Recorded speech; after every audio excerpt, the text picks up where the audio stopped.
Now I'm sure you've come across loads of things about buy some new bass gear, buy this new thing, and then when you get this new thing, oh, you're going to need to get this new thing to go with it. Well, I just want you to stop that mentality, and I'm going to tell you why in this video. While new bass gear can be exciting, intriguing, and can be something which you feel like, oh, I must get this, ultimately it really gets in the way of your progress, and it is something to be said. While making big investments on an instrument can feel good, and that can be the perfect instrument for you, and you never move from that in your life, that's often not really the case unless you use these tips which I'm going to give you in this video to make the right buying decision. Often people suffer from what is called an impulse buy. I'm sure you know, a new shiny thing comes out and you think, oh, I'm going to get this, and then you get it and you play it for a few weeks and you think it's amazing, and then you just sort of don't use it again. And that is often where people really waste their money in bass gear, and it's only really upgrade stuff when you really need it. If you feel like this current thing which I'm getting isn't giving me what I need, and there's a sort of strong mentality shift you need here.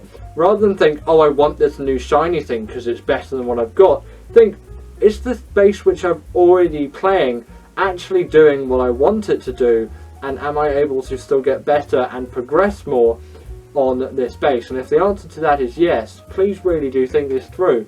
Then you don't really need that other bass. You can keep progressing on your previous one, but if you do really feel like you need it, you can always wait a few months, and if still in a few months time you really feel like, oh no, I want this bass, then go for it. But look at loads of other options and consider loads of other things as well, as you may want this one particular thing, but there might actually be something else which is potentially better as well. So really do look at all your options and consider something which is best for you. Now, this personal bass I didn't actually buy myself. It was bought for one of my dad's brothers back in the 90s, and you know, he got it out one day, and then, you know, I just started playing it. I have since upgraded the electronics in this because they were actually perhaps a little bit faulty and the active circuitry didn't work, even though I don't really use the active stuff. I have all the knobs turned down. This just became my personal bass, and I got personal experience of playing it and built it, although I'm looking to get a fretless jazz in the future. But I'm leaving that to the future because I realise I don't need it right now, and I absolutely love this bass and what it gives me. And while it's not a particularly cheap bass, I've still played many cheaper basses in my time, like P basses and things, and they all, you know, I don't see fault in them. While they're not my favourite bass because I have this bass, I wouldn't consider, let's say, moving up from another bass if I didn't know of the Stingray and if I didn't have the playing experience. I'd be totally fine playing on those basses, let's say. I would want to go back to this, but I know what the experience of playing this is. And if you really are looking to buy a new bass, if online's the only option, then fine, you can buy it online. There's nothing wrong with buying a bass online, but if you can go and actually try it out in person, then really do, because that is the ultimate deciding factor. Try it out in person, then you can see if especially if you're buying it used on something like eBay, you can see if there's something wrong with it, there's something that isn't set up right, because that is an important factor. If a bass seems too good to be true in price, the setup may be awful and you're spending hundreds of quid in repairs and all of that, and then you might replace the strings and do all of that and loads of other things. There's loads of other hidden costs which you want to be aware of. But if you're buying it new, then you shouldn't really have those issues, but it's still good to go and try it out, especially though if it's used, because there maybe there's other issues through that as well. And then you want to try out the bass, have a look, but you also want to look out what you want to look out for. You want to look at how the action is set up on the bass. You want to look at the bridge, you want to look at the saddle, you want to look at the nut, you want to look at how the strings fit in the nut, you want to see how the tuners are working, you want to see how the circuitry is working, you want to see if all of that's going right, and you want to see if the truss rod's set up properly for what you want, and you want to see if all of it's set up properly or can be easily fixed to where you want it to be set up. If there are any major issues with things, it's simply not really worth it, and the opportunity to go and try it out yourself is a good one. But don't go out and buy things just because you see it and then think, oh my god, I absolutely need this, and just impulse buy it. With musical instruments, it's always worth time. And while you may think, oh, when I buy this thing, I'm going to be satisfied forever, and then boom. On an impulse buy, that's usually not the case. You'll think, oh, I've got this shiny new bass, well, I'm going to need a much better amp to use with it, right? And then I'm going to need more expensive cables, and then, oh no, I'm going to need, you know, whatever else. And then it's like, no, you need another bass now to do this thing. It's like you get down a rabbit hole of all of this stuff, and it's really not worth it. Essentially, find a thing that's right for you, essentially. Like, this bass was right for me, but I got to personally try it out and use it. But I will be getting a jazz bass, but I'm going to look through and consider my options when it comes to that. I'm going to look through the options, and I've still probably got about a year or two until I actually buy it. But, you know, for example, I've bought one new instrument this year because I am a sax player, and this is my Yanagisawa soprano.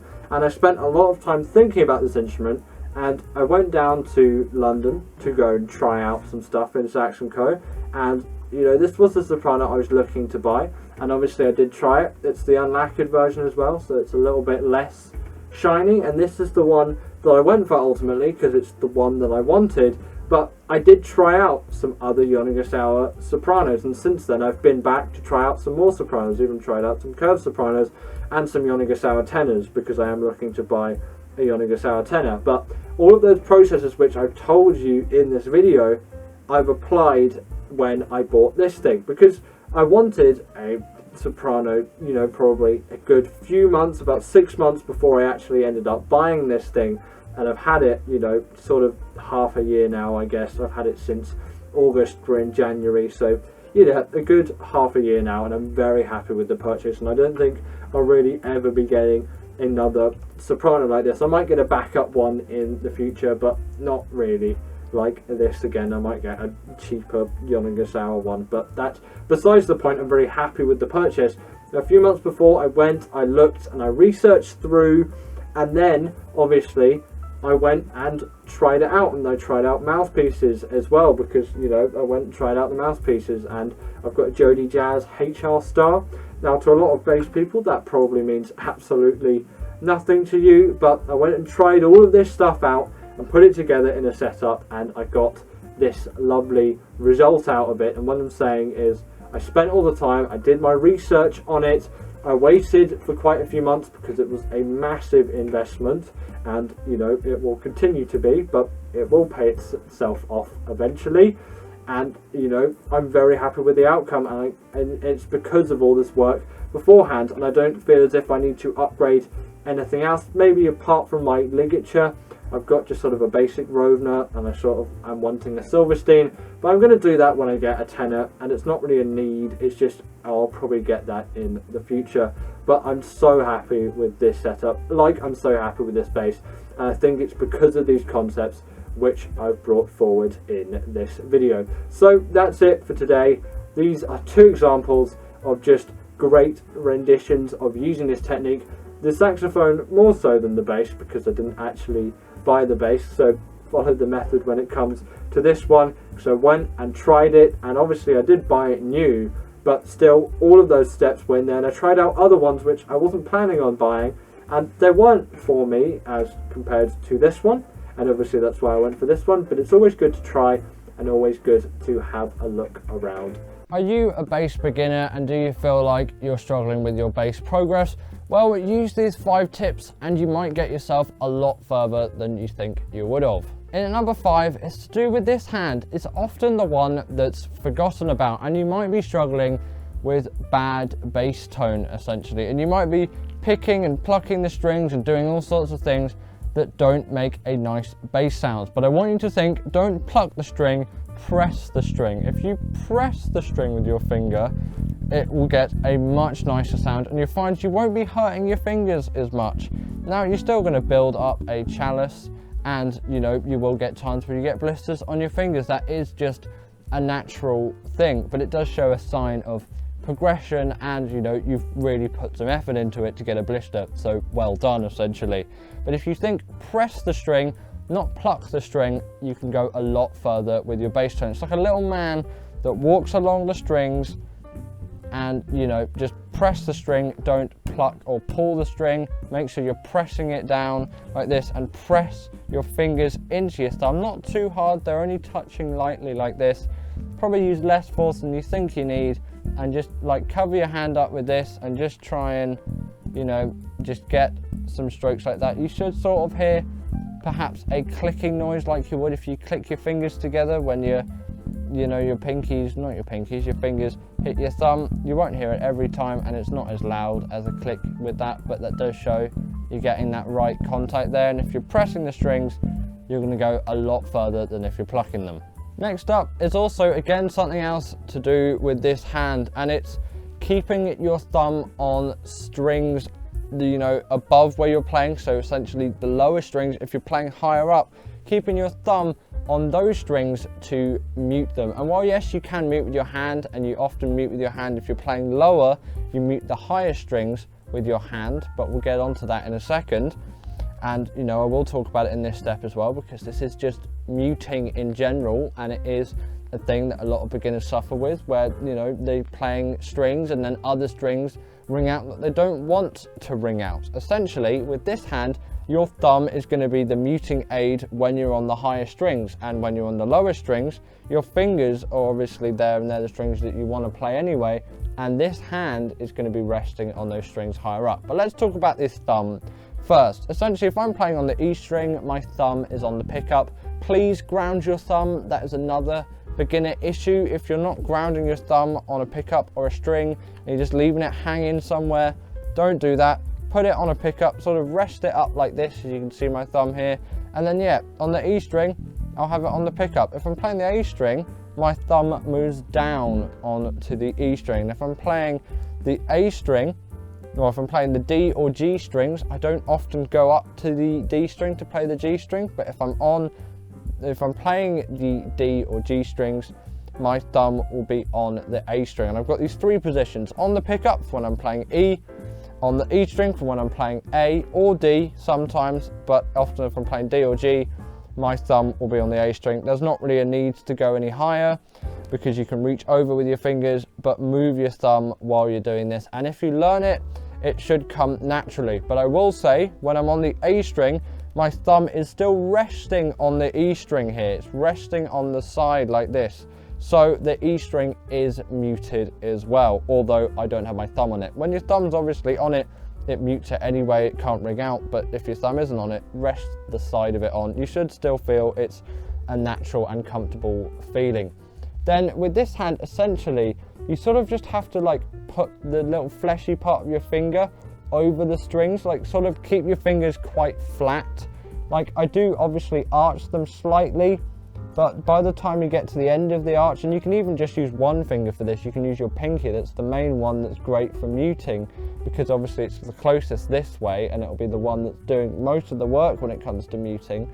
But just to have a little bit of your skin on those lower strings there when you're playing some of these, on the higher strings, sorry, when you're playing the lower strings, does go a long way for eliminating a lot of the, you know, ringing out of those strings, although it tends to be the lower strings which are the issue, which is why I covered that thumb first. Next up is just bad hand position on the fretboards. So my tip for you, take your hand out, wiggle your fingers around, sort of make an arch shape with your fingers, but make your thumb pretty flat and put it on the bass. You should be able to get a 3-fret span pretty easily without having to feel a stretch going first finger, third finger, and pinky. You can do it with your third as well, that's fine, but you know, use your pinky.